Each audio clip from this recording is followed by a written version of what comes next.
Mutual fund category में सेबी एक बहुत मेजर बदलाव लेके आ रहा है, जिससे रिटेल इन्वेस्टर्स को एसेट एलोकेशन और गोल बेस्ड प्लानिंग में काफ़ी हद तक मदद मिलेगी। देखिए, अभी आज की डेट में क्या है कि अगर मैं कोई एसेट एलोकेशन के बारे में सोचता हूँ, तो मुझे एक फ़ंड से दूसरे फ़ंड में स्विच करना पड़ता है।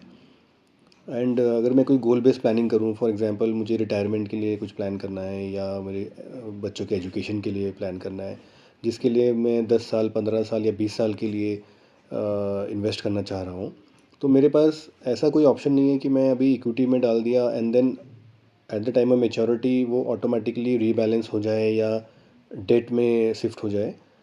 तो उसी का अल्टरनेटिव अभी सेबी ने लाइफ साइकिल फ़ंड के नाम से लॉन्च किया है, जिसमें एक टारगेट मैच्योरिटी पीरियड के फंड्स होंगे एंड इक्विटी एलोकेशन भी होगा, डेट एलोकेशन भी होगा, गोल्ड और सिल्वर ईटीएफ्स में भी बाय किया जाएगा, जिससे कि आपको एक प्रॉपर डाइवर्सिफिकेशन मिलेगा फंड का। तो फॉर एग्जांपल ये कैसे वर्क करेगा कि सपोज़ मेरी रिटायरमेंट मैं प्लान करता हूँ, अगले 20 साल के बाद मेरी रिटायरमेंट मैं सोच के चलता हूँ कि नेक्स्ट 20 ईयर्स में मैं रिटायर हो जाऊँगा।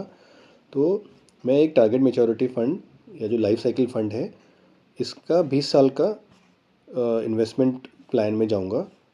तो इनिशियली क्या होगा, मेरे जो इक्विटी का एक्सपोज़र है, क्योंकि अभी मैं यंग हूँ तो मेरा इक्विटी का एक्सपोज़र 95% तक भी रहेगा। और जैसे जैसे मैं रिटायरमेंट की एज के पास पहुँचूँगा तो ऑटोमेटिकली उसका इक्विटी का एलोकेशन डेट में शिफ्ट हो जाएगा।